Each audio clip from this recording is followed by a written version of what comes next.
Oh my god, ladies and gentlemen, strap in. I have so much to say regarding this season. I watched the whole season a second time. A second time because I needed to properly digest everything that happens from start to finish. Now, this review is going to be all over the place, right? But this review is going to be a somewhat summary of my thoughts of the whole season. Now, I'm going to give it a day or so because I want to be courteous to you guys, because the way I see it, it's one thing for me to say, you know, hey, this is non-spoilers, but then it's another thing of me to say, oh, stay subscribed, leave the notifications on, and then me spoil you with thumbnails and titles. So I'm going to try and hold out for maybe a day or two. But rest assured, guys and girls, I have a lot of videos lined up for this season because there is a lot of stuff that went down. And I want to say this one thing. One of my predictions came true, but was also false. I was talking about Robby's potential redemption this season and why I feel he would have the best arc. I feel like in the long run of the show, Robby will have the best arc. 100%. I still stand by that. However, my redemption doesn't actually hold true to Robby. It holds true to someone else. So again, this video is going to contain spoilers. Spoilers are everywhere, okay? So this review is full of spoilers. That's it. I can't give you a non-spoiler review if you haven't seen it. There's going to be spoilers all over this, okay? Right? Last chance. Get out of here. All right, okay.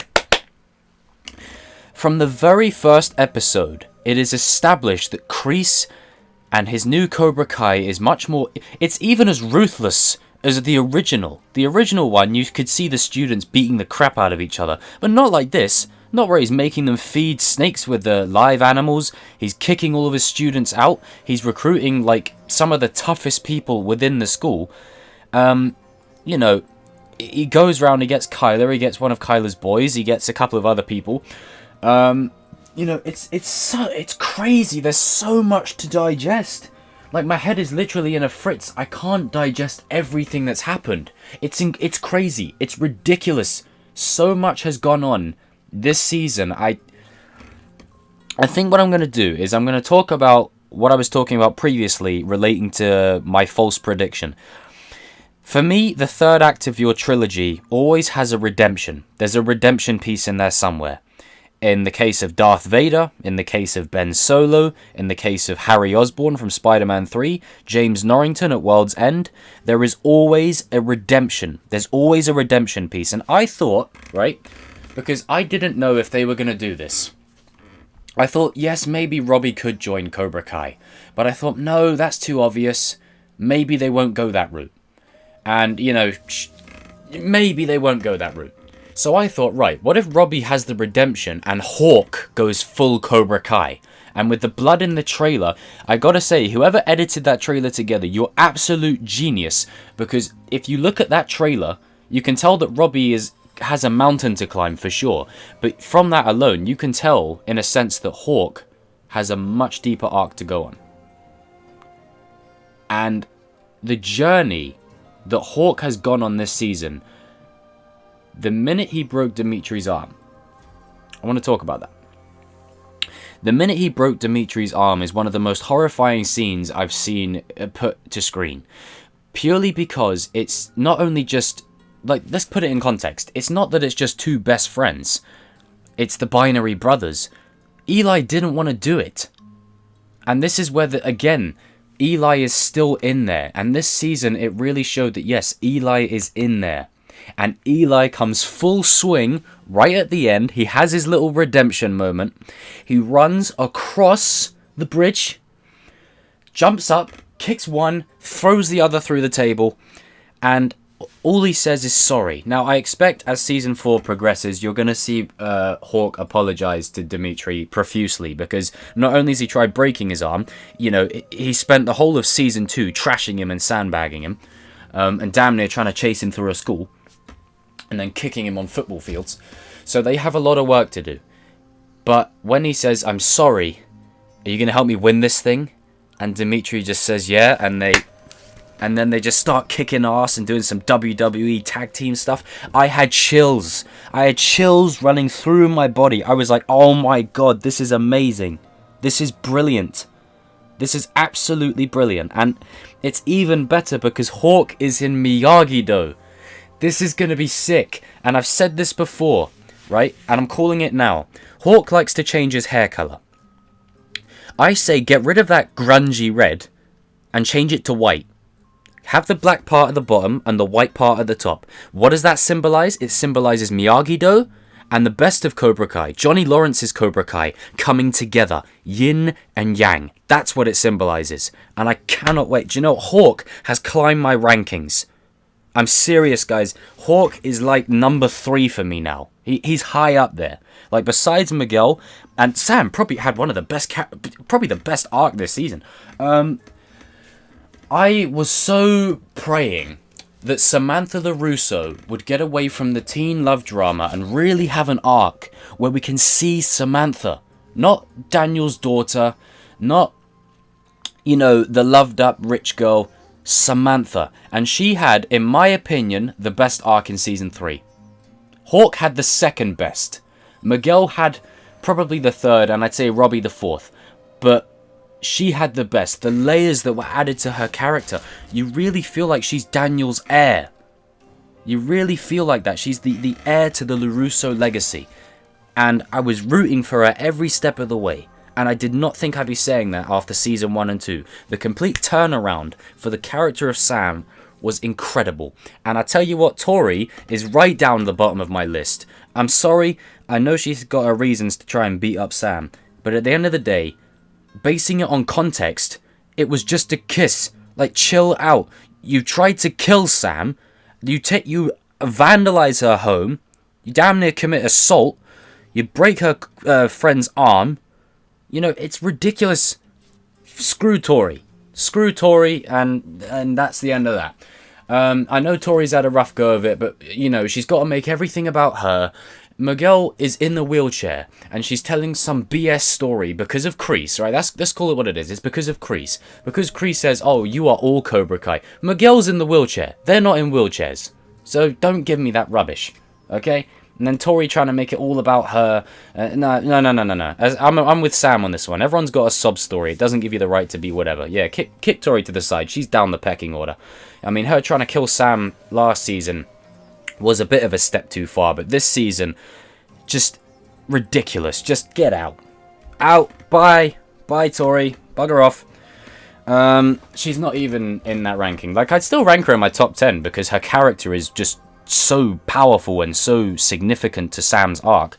But in terms of favourites, oh god, get her away from my top 5 at least. But the arc of Robby, and I want to talk about this. This is where Kreese is a master of manipulation. And as I said, these shows parallel the movies. The first season of Cobra Kai, you had the All Valley. You had the beach party squabble. The season 2, you had the Cobra Kai and Miyagi-Do war. And then the all-out brawl in the school. And then the third one, you have it tying into Karate Kid 3 about Daniel's lesson about fear. And I want to thank the writers of Cobra Kai because you've made Karate Kid 3 look a lot better. Now, I like Karate Kid 3, but it's never really made much sense to me how Daniel goes from Chozen, right? Chozen in a fight of his life to Mike Barnes. I'm not taking anything away from Mike Barnes, but let's be real, Chozen would absolutely murder him. Even now. But it really served that. And that's what's great about this show. It doesn't just do nostalgia and hey member just for the sake of it. It uses it to enforce the story it's telling. And it served Sam's arc so beautifully. And it pays off so well. Oh, but on the topic of Robby. Robby is still one of my favourite characters. And here's why. At the end of all of this, you're going to see Robby's arc come together. But unfortunately, as much as I don't want redeemed characters to suffer this fate, right? I've had enough of redeemed characters getting killed off. Harry Osborn in Spider-Man 3. James Norrington in Pirates of the Caribbean at World's End. Ben Solo in Rise of Skywalker. I've had enough of that. And that's because those characters are far more interesting to me alive than dead because there's more they can do. However, in this case, I see Robby's arc ending one way. I don't see it ending in a good way. I see it ending in death. There's no, or not even death. There's no light at the end of the tunnel for Robby anymore. He's gone full on. He's not even gone full on Cobra Kai. He's like Kreese's little protege. You know, everything that Kreese wanted to do with Johnny, he can do with Robby. And the thing is, as I've said with Robby and Miguel, when you compare the two of them, Miguel has the determination to be the best fighter, but Robby is naturally gifted, just like his father. And I've always said this from day one. Robby, if using Cobra Kai, is dangerous. Look at what he did in that prison. Seconds. Absolute seconds. Imagine him doing that with fully fledged training as he's about to become a young man. He's going to be dangerous. Extremely dangerous. Now, at the end of the season, it's, you know, we do get the Cobra Kai Miyagi-Do team up that we've been waiting for. I mean, Hawk in Miyagi-Do. It's one of my favorite things about the ending. It's just the fact that Kyler, Tori, and Robby are all that Cobra Kai has. They're a little bit outnumbered. So yes, the person on the phone is Silver. And what I love about the flashbacks is the guy with the ponytail. I initially thought that was Silver. And it's clearly not Silver. And the ponytail on that dead war, soldier was the inspiration for Silver's hair in Karate Kid 3, probably, paying homage to an old friend of Kreese and Silver's. And Silver is definitely going to come next season because Kreese needs some backup. With Johnny and Daniel working together, Kreese needs somebody in his corner. That could lead to Mike Barnes coming back even as well. And I've said this before. I know people rag on Robby, but let me just give you some perspective. This kid had no parent figures in his life at all. And then he finally gets one in Daniel, and then Daniel says he doesn't want anything to do with him. And then he runs away thinking that, he's ruined any chance at having a real relationship with his father. Think of at the end of season 2, when they're just about to bond. They're just in their car. They're just about to bond. Robby and Johnny. What happens later? Robby kicks Miguel over the staircase. And as I've said before, it's not just Miguel he kicked over the staircase. He kicked over the favored son. In Robby's mind, he kicked over the favored son for Johnny. Johnny favors Miguel in Robby's mind. And he just kicked him right over the banister, over the balcony. That's what he lost. That's why he ran away. And then he runs away. And then Daniel betrays his trust and turns him in. Now, obviously, yes, Daniel's doing the right thing. I'm not faulting Daniel here. Because you get him a reduced sentence, you're trying to help him. But in Robby's case, he doesn't want to hear it right now. And even when he comes out, Johnny and Daniel are still arguing. He's like, seriously, you two are still going at it? Him joining Cobra Kai makes so much sense. He's naturally a Cobra. He's naturally a Cobra. It just makes sense. But what the tragic part about it is, and as I've said this before, the tragic part about it is that Robby was turning it all around. He was turning it all around. Look at him in season 1 when he learns Miyagi-Do training. He's fascinated. He's inspired by it. He's immersed. And now look at him. He's gone on. He's not full Cobra. He's lost the plot. He's gone mental. He's nuts. Kreese has done some kind of manipulation on him to make him think that anything he goes near is bad, right? Think of his speech to Daniel in episode 1 when he says, sorry you have to clean up my mess.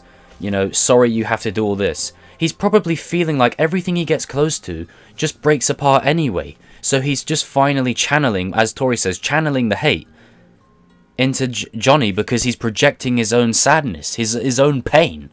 And this is where I feel so sorry for Robby because after this, I don't think they're going to reach out to Robby anymore. That's it. Robby's done. As I've said, I don't like redemption characters getting killed off, but whatever way this ends for Robby, it's not going to end well. Either he's going to be inside for life or he's going to be dead. Because there's no... The look on his face when he started fighting Johnny, Robby's gone. That's it. That's it. I don't even think Hawk got to that level. I know Hawk beat the living daylights out of Kyler's body. But there's weight to that. They tormented him for God knows how long. And, he wanted to put Kyler in his place. And Kyler got a bit of a humbling right there. As soon as he realized, oh, Lip, it's you. And he's like, yeah, it's not Lip anymore, it's Hawk. Put some respect on the name. And I do feel like there is a possible redemption for Robby. Because at the end of the day, he is the son of Johnny Lawrence. and he was trained by Daniel. And I feel like in a moment before Crisis, Robby will make the right choice.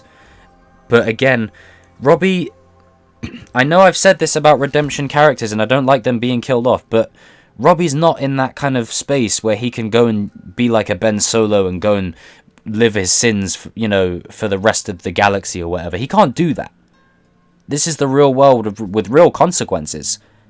It ends one way for him. And I've said it before and I'll say it again, it's such a tragedy about Robby. It really is. You know, I know people are going to say he got what he deserved, but rewatch Season 2 again and Season 1 and tell me Robby deserved all of that. No parental figures, no role models, everyone abandons him, no one gives a crap about him. That bloody Sid didn't even try and reach out for him. Nothing. Speaking of Sid, I did like the way Johnny took the ornament from the house. And I will say this. Do you know what? I thought Ali coming back would sabotage Daniel and Johnny, but I am so happy that she was the bridge that brought them together. She really was the bridge that brought them together. And Robby kind of pushed them across the bridge. And it's a shame that they've come together at Robby's expense. You know, it's a real tragedy. You know, I gotta say, I'm digging Robby's new hair. I think that looks pretty sick. It does look a bit darker. You know, like it looks darker. His hair has always been like kind of hazily brown. Now it looks like full on dark. Probably just symbolizing his turn to the dark side. So yeah, he's gonna get with Robby. That's gonna get with Robby. Can't get with himself. Duh. He's gonna get with Tori. That's obvious. But there's again, guys. There's so much to unpack with this season. Oh my god. Like, I have so many video ideas lined up for you guys, you have no idea. There is so much I need to talk about. But this season has been absolutely insane, and I cannot wait for Season 4. But until that, we have so much to dissect here. I mean, again, the moment that Hawk switches sides, he has a WWE face turn. I lost it. Oh, I was bouncing up and... oh, God, I was so happy. And... that, again, that scene when they're attacked by Cobra Kai in the recreational bit and Hawk breaks Demetri's arm, that scene was bloody scary. I was, Jesus Christ, I felt claustrophobic. You know, Demetri's saying, Eli, stop, it's me. He's begging, and he still does it anyway. Again, so that, as I've said, he's got a lot to make up for. But Hawk in Miyagi-Do, that is sick. I love that. Oh, I love it. I love it. Oh, God. And I tell you what they're going to do with the gis. Check this. Miyagi-Do's gis have always been like sort of white. What if, as I said with Hawk's hair colour, Hawk will get like a white highlights in his black hair.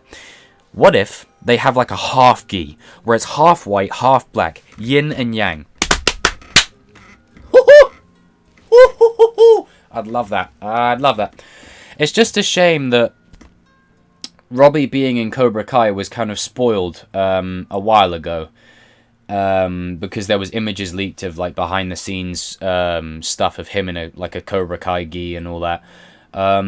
Yeah, so that was a shame. But I was happy to see Kyler back. Do you know what? Kyler is a natural Cobra Kai. He's just an arsehole, and the dude can fight. As I said, from Season 1 alone, he has potential of fighting, but he's actually in the wrestling team at the school. So I think that was a good buy by Kreese. That was a good buy.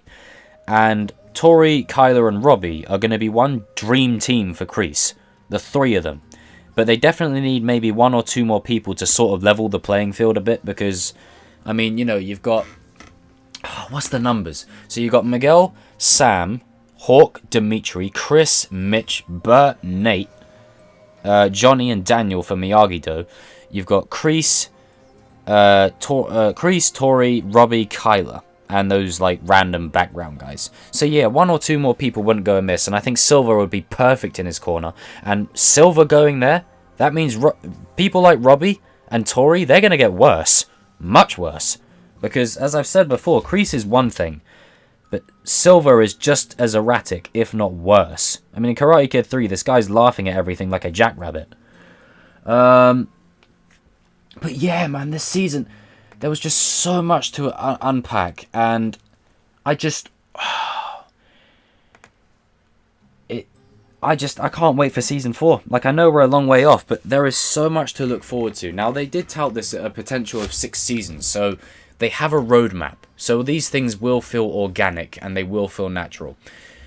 This video has been all over the place. This is just my preliminary thoughts and my feelings initially on the matter. That one-shot take in the house was sick. That means we're going to get a one-shot next season as well, probably in the All Valley. Now, my question to you guys, because I know someone put forth the All Valley to me. Do we think we'll see the All Valley in Season 3? And I said, no, because it's too soon. You know, it wouldn't make sense. They've got too much to deal with. And it's too soon in the timeline. Now we know it's going to happen in the next season, right? Who are your matchups for the All Valley? This is interesting because if it was the same dojos, I would have said Hawk, DEMETRI, Miguel, Robby, Sam, Tori, Kyler, Chris. I don't know. But now, everything's changed. The dynamic shifted. And as I said before, the third act, it redeems the three seasons or the 3 movies, and it sets up the new. And this is a power shift. Season 3 is the catalyst for the next couple of seasons. Like, if you're expecting people to change sides again, I wouldn't expect it for a while. I think characters are set in their dojos now for good. Like, I don't expect anyone to shift around. You know, like the last couple of seasons, characters have been sort of here and there between dojos, like Chris, DEMETRI, Hawk, and all that. I think from now on, these characters are set. They are not going anywhere. These factions are set. They're set. And it doesn't mean that people like Robby can't redeem himself, of course.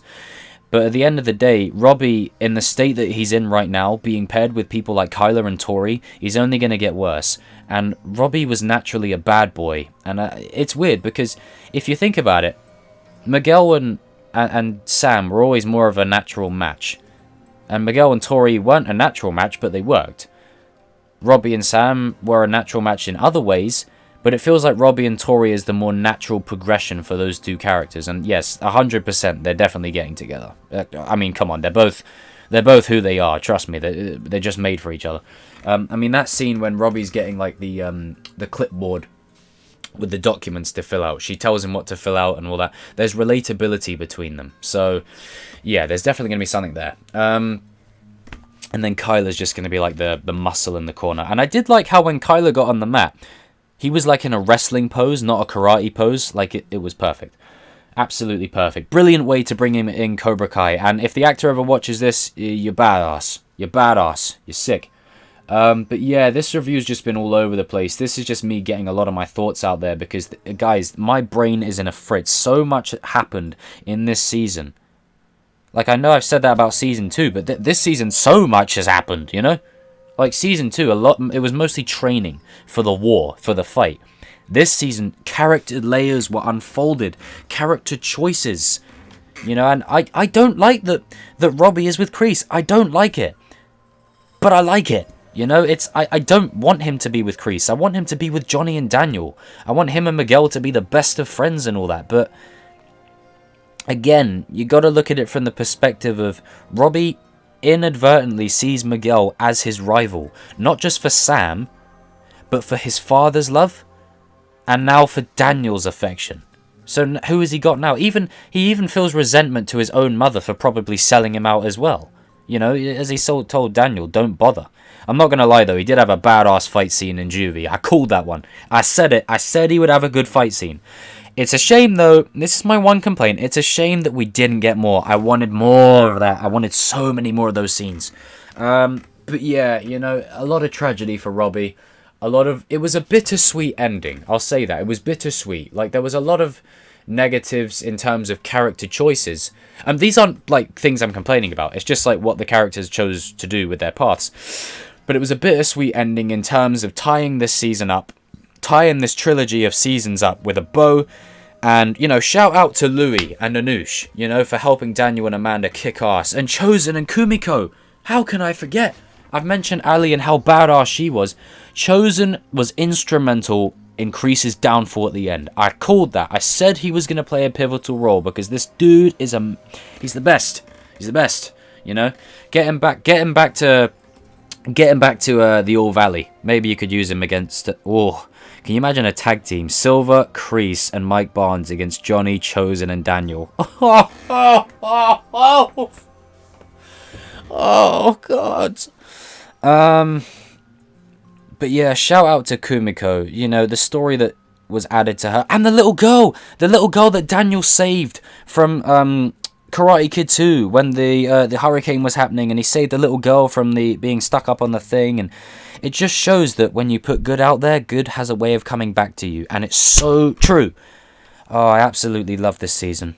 Really great. Really well worth the wait, you know. It's a shame that we got to wait forever for another one. But this was great. I can't wait to dissect this as time goes along. And I always say, the hallmark of a great show is if it leaves you anticipating the next season.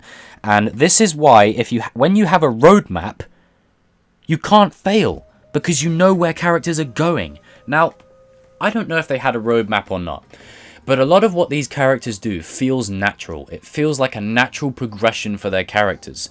And the way they write it is if you take a character like Robby and you have him join Miyagi-Do and stay with Daniel and Johnny, regardless if Miguel or Sam are there or not, if he stays with them, you buy it because he sees them as his father figures. If he goes with Kreese, you buy it because he's lost everything, you know?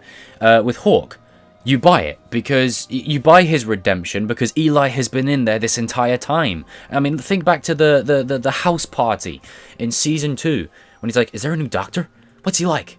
"Well, she's badass." You know, Moffat isn't the showrunner anymore. Like, it's all that kind of stuff. Eli was still in there. So if he went full on Hawk, you could believe it. If he went back to Eli but still badass Hawk, you could still believe it. That's what's great about this show. Do you know what, YouTube? I don't care. I fucking love this show. Absolutely love it. You know, this is on par with the movies. This adds to the movies. This. Oh, God. Oh, dude. I need to go and watch some of these episodes again, man. There is so much to unpack and dissect with these episodes. This is crazy. I know this video has been a long one, but I just have so much I want to say. And Kreese's backstory. You know, again, here villains aren't born. They're made. Nature versus nurture. I've said it 1,000 times. It's one of the oldest stories in folklore, you know?